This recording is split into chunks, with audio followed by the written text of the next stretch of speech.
ప్రైవేటీకరణకు వ్యతిరేకంగా గత 2 నెలల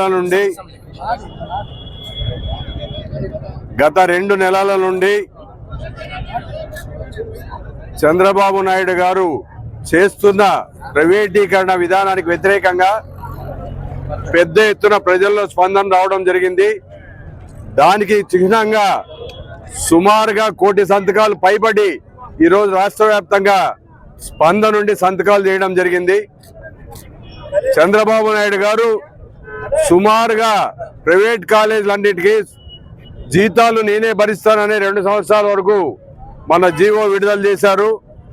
ఒక్కొక్క మెడికల్ కాలేజీకు ఖర్చు పెట్టాలనుకుంటే జగన్మోహన్ రెడ్డి గారు ఉన్నప్పుడే 8,000 పైబడి చిలుకు నాబార్డుతో ఒప్పందం కూడా జరిగింది. కట్టడానికి వీళ్ళు శ్రమించాల్సిన అవసరమే లేదు. మనం ప్రభుత్వ ఆధ్వర్యంలో మెడికల్ కాలేజ్ నడపగలిగితే పేదవాడికి మెడికల్ సీట్లు రావడమే కాకుండా అలాగే ప్రతి హాస్పిటల్లో 620 బెడ్లుంటే మొన్నిచ్చిన జీవోలో ఒక్క బెడ్కు కూడా ఫ్రీగా ఫెసిలిటీ ఇచ్చే పరిస్థితి లేదని మన టెండర్లు పిలవడం చాలా దురదృష్టకరమైన విషయం. గతంలో కూడా ఇంజనీరింగ్ కాలేజీలు ప్రైవేటీకరణ చేసిన ఘనత చంద్రబాబు నాయుడు గారిది.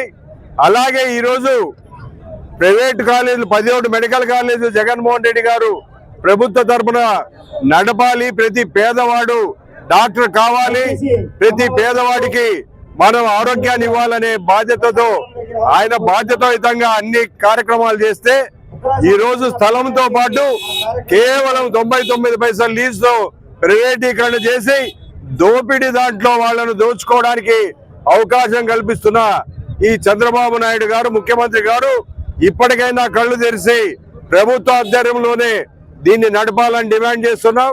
తప్పకుండా ఆ రకంగా చర్యలు తీసుకుంటారని కూడా ఆశిస్తున్నాం. ఈరోజు ప్రియతమ నేత వైఎస్ జగన్మోహన్ రెడ్డి గారు పిలిపించిన మేరకు రాష్ట్ర వ్యాప్తంగా అనేక జిల్లాల్లో ఈ ప్రజా ఉద్యమం కార్యక్రమం విజయవంతంగా జరిపినందుకు ప్రజలకు శుభాకాంక్షలు తెలుపుతూ ధన్యవాదాలు తెలుపుతూ అదేవిధంగా అత్త సొమ్ము అల్లుడు దానం చేసినట్టు చంద్రబాబు నాయుడు గారు ప్రజల సొమ్మును ప్రైవేటు వ్యక్తులకు దానం చేసే కార్యక్రమాన్ని మొదలుపెట్టి రాష్ట్రంలో ఉన్నటువంటి అన్ని సంస్థలను ప్రైవేటులకు అప్పచెప్పే కార్యక్రమం చేపట్టి జగన్మోహన్ రెడ్డి గారు చేసినటువంటి అభివృద్ధి సంక్షేమ కార్యక్రమాల్లో మట్టిని ప్రైవేటు పరం చేయడమే కాకుండా వాటి కొన్నిటిని పేర్లను మార్చే కార్యక్రమం చేపట్టి 15 సంవత్సరాలు ముఖ్యమంత్రిగా ఉన్నటువంటి వ్యక్తి సంపద సృష్టిస్తానని చెప్పినటువంటి ముఖ్యమంత్రి గారు అలాంటి సంపద సృష్టించే ముఖ్యమంత్రి గారు ఈ రోజు మొత్తం అన్ని ప్రైవేటు పరం చేసి రాష్ట్రాన్ని ప్రైవేటు పరం చేసి హోల్సేల్ గా అమ్మే కార్యక్రమాన్ని చేపట్టి రాష్ట్ర ప్రజలకు అనేక రకాలుగా ఇబ్బందులు పుట్టించే కార్యక్రమాన్ని చేస్తున్నందుకు నిరసనగా ఈ రోజు మేము ఈ కార్యక్రమం చేపట్టి రాష్ట్రంలోనూ జిల్లాలోనూ అనేక ప్రాంతాల్లో 1 కోటి సంతకాలకు సంబంధించి ఇచ్చిన పిలుపు ఈ రోజు 1 కోటి కాదు 1 కోటికి పైబడి సంతకాలు చేసే కార్యక్రమం చేపట్టి విజయవంతం చేసిన ప్రతి ఒక్కరికి పేరు పేరున హృదయపూర్వకంగా ధన్యవాదాలు తెలుపుతూ శుభాకాంక్షలు.